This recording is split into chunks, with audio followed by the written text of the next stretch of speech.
Nellore we are హైస్కూల్లో శరవేగంగా సాగుతున్న ఆధునీకరణ పనులను మంత్రి నారాయణ కుమార్తె శరణి మంగళవారం సాయంత్రం పరిశీలించారు. ప్లేగ్రౌండ్, డైనింగ్ హాల్ ఏర్పాట్లను పరిశీలించిన ఆమె పలు సూచనలు, సలహాలిచ్చారు.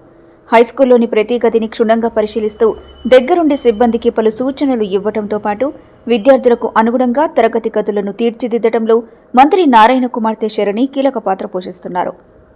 ఈ సందర్భంగా పొంగూరు శరణి మీడియాతో మాట్లాడుతూ జూన్ 12న వీఆర్ హైస్కూల్ పునఃప్రారంభించాలని మా నాన్న నారాయణ సంకల్పించారని తెలిపారు. ఈ క్రమంలో ఎన్సీసీ పనులను వేగవంతంగా, నాణ్యతగా చేస్తుందని చెప్పారు. ఎంతో మంది పేద విద్యార్థులకు ఉపయుక్తమైన స్కూల్ నిర్మాణ బాధ్యతను మా నాన్న తనకు అప్పగించడం ఎంతో సంతోషంగా ఉందన్నారు. ఆయన ఆశయాలకు అనుగుణంగా నాణ్యత ప్రమాణాలతో వీఆర్ హైస్కూల్ను తీర్చిదిద్దేందుకు గడిచిన 4 రోజులుగా నెల్లూరులోనే ఉంటూ పనులను ఎప్పటికప్పుడు పర్యవేక్షిస్తున్నానని తెలియజేశారు. పేద పిల్లల కోసం రాష్ట్ర పురపాలక పట్టణాభివృద్ధి శాఖ మంత్రి డాక్టర్ పొంగూరు నారాయణ చేపట్టిన మహాసంకల్పంలో భాగస్వామిని కావడం ఆనందంగా ఉందన్నారు. వీఆర్సీలో మా నాన్న చదివే రోజుల్లో సౌకర్యాలు పెద్దగా లేవని, అయితే ఇప్పుడు దేశంలోనే రోల్ మోడల్గా నిలబెట్టేలా వీఆర్సీని సకల సదుపాయాలతో తీర్చిదిద్దుతున్నామన్నారు. ఈ స్కూల్ ద్వారా వేలాది మంది నిరుపేద పిల్లలకు కార్పొరేట్ స్థాయి విద్యని అందించబోతున్నామని చెప్పారు. విద్యార్థులకు సౌకర్యవంతంగా ట్రాన్స్పోర్ట్, భోజన వసతి కూడా ఉచితంగా ఇవ్వబోతున్నామని తెలియజేశారు. పర్యావరణపై అవగాహన కల్పించేందుకు హైడ్రోఫోనిక్ టెక్నాలజీని ఏర్పాటు చేస్తున్నామన్నారు. స్కూల్లో చదివేవారిలో 20 మంది విద్యార్థులను P4 కింద తాను దత్తత తీసుకున్నట్టు మంత్రి కుమార్తె శరణి వెల్లడించారు. విద్యార్థులకు అన్ని రకాల ల్యాబ్లు, డాన్స్, మ్యూజిక్, డ్రాయింగ్ రూమ్లు కూడా ఏర్పాటు చేస్తున్నామని తెలియజేశారు. ఈ కార్యక్రమంలో టీడీపీ కార్యకర్తలు తదితరులు పాల్గొన్నారు. నమస్కారం అండి. నా పేరు పొంగూరు శరణి. నేను మినిస్టర్ పొంగూరు నారాయణ గారి కూతురునండి.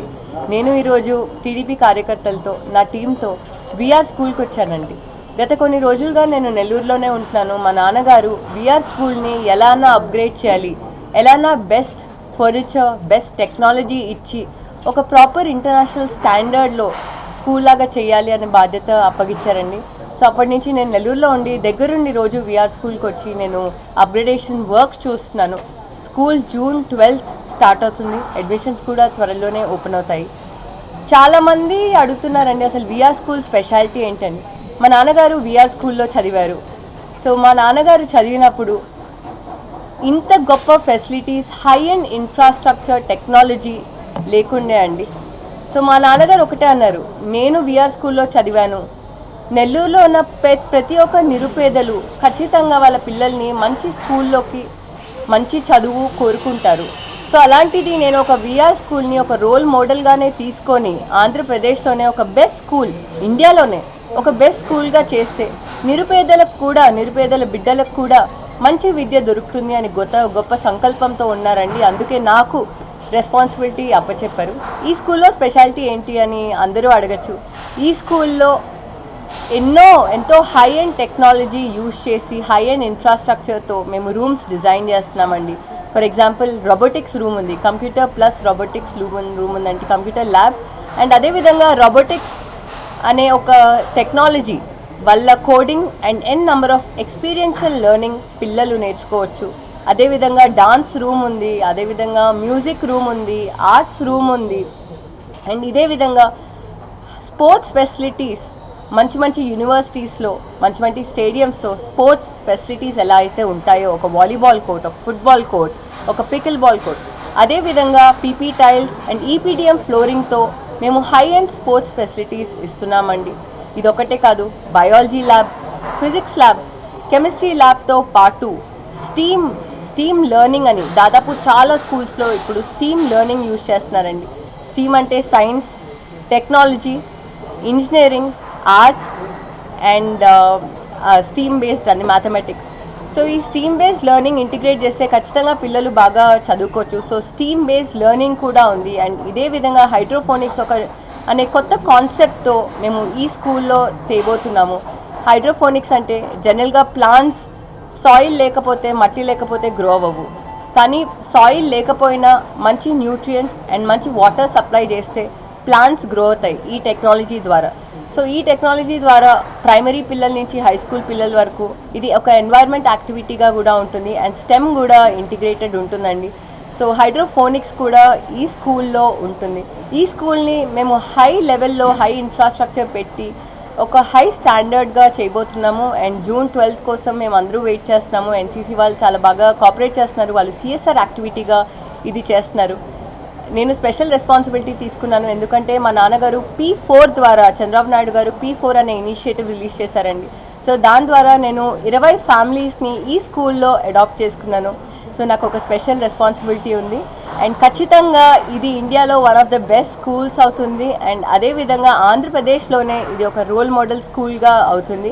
సో అందరం వెయిట్ చేస్తున్నాం. అండ్ ఈరోజు నేను ఇక్కడికి టీడీపీ కార్యకర్తలతో ఇంకా నా టీంతో వచ్చాను. చాలా సంతోషంగా ఉంది. Thank you. వందనాలు తెలియజేస్తున్నాను. నేను 44 డివిజన్ టీడీపీ కార్యకర్తని. అసలు ముందు రాజకీయం అంటే ఇప్పటిదాకా కొత్త అర్థం ఉండేది. ఇప్పుడు నారాయణ సార్ వచ్చిన తర్వాత దాని యొక్క అర్థమే మార్చేశారు. రాజకీయం అంటే ప్రజాసేవ. ప్రజాసేవలో కూడా ఎలాగో ప్రభుత్వ పథకాలతోటి ప్రజాసేవ చేయడం వేరు, దానికి తోడు సొంత డబ్బులతోటి ప్రజల్ని, పేదవాళ్ళని ఆదుకోవడం వేరు. అలాగే ఎన్నో పథకాలు ఇచ్చి అది కొంతకాలమే వాళ్ళని ఉపయోగపడతాయి, కానీ విద్యను అందిస్తే వాళ్ళు స్థిరస్థాయిగా పైకి ఎదగడానికి ఉపయోగపడుతుందని, ఇవ్వాలంటే మంచి వసతులు ఏర్పాటు చేయాలని సదుద్దేశంతో ఎందుకు పనికి రాకుండా పోయిన విఆర్ఐ స్కూల్ని దత్తత తీసుకొని దాన్ని ఈరోజు పూర్తి మెరుగులు దిద్ది నెల్లూరు సిటీలో ఉన్న ప్రతి పేదవాడి పిల్లల్ని ఇక్కడ చదివించి హై స్టాండర్డ్లో వాళ్ళకి ఉన్నత భవిష్యత్తు ఇవ్వాలని చేస్తున్నటువంటి నారాయణ సార్కి, అలాగే వాళ్ళ కుటుంబంలో సరణి మేడం గారు 20 మంది పిల్లల్ని దత్తత తీసుకొని వాళ్ళ యొక్క పూర్తి ఈ బాగోగుల్ని నేను చూసుకుంటానని హామీ ఇవ్వడంలో ముందుగా ఆమెకు కూడా హృదయపూర్వక వందనాలు తెలియజేస్తున్నాం. ఇప్పటికి కూడా నారాయణ సార్ ప్రజలకు సేవ చేయడం, పేరు ప్రతిష్టల కోసమే పనిచేస్తున్నారు. కానీ కొంతమంది వైసీపీ నాయకులు ఇంకా అవాకులు చవాకులు పేలుతూనే ఉన్నారు. నారాయణ సార్ గురించి విమర్శిస్తున్నారంటే వాళ్ళ విజ్ఞతకే వదిలేయాలి. ఎందుకంటే ఆయనకు అవినీతి అంటే అవసరం లేదు, సంపాదన అవసరం లేదు.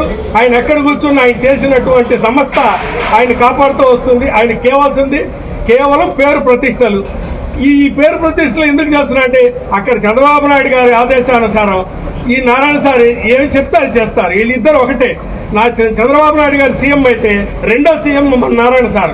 అటువంటి ఆయన మన నెల్లూరులో గెలవడం, మనకి మంత్రిగా రావడం నెల్లూరు ప్రజలు చేసుకున్న అదృష్టం. ఆయన చేసి ప్రతి పనిలోనూ ముందు ప్రజల కోసమే ఆలోచిస్తాడు. ఈరోజు పేదవాళ్ళకి వాళ్ళకి ఏదైనా స్కిల్ డెవలప్మెంట్ నేర్పించి వాళ్ళకు ఒక చేయూతనివ్వాలనే ఉద్దేశంతో కుట్టు మిషన్లు నేర్పిస్తున్నారు. అలాగే వాళ్ళకి ఏదైనా చదువుకోవాలంటే వాళ్ళకంటూ ఒక సపరేట్గా విద్యను అందిస్తూ వాళ్ళని ముందుకు తీసుకెళ్లాలని చూస్తున్నారు. మాకు పార్టీ తరఫున ప్రతి పేదవాడిని గుర్తించండి, వాడికి మనం చేయగలిగిన సాయం ఏదో చేద్దాము. అలాగే వాళ్ళల్లో ఎవరికి ఏది ఇంట్రెస్ట్ ఉంటే అది కనుక్కోండి, వాళ్ళకి సేవ చేద్దామనే ఉద్దేశంతో పాటు ఇల్లు లేని పేదవాడిని గుర్తించండి, వాడికి ఇల్లు ఇప్పిద్దాము.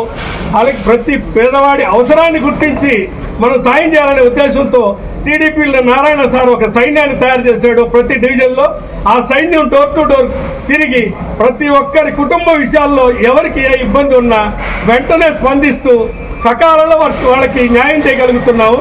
ఈ అవకాశం ఇచ్చినందుకు మీ అందరికీ నా హృదయపూర్వక వందనాలు తెలియజేస్తాను.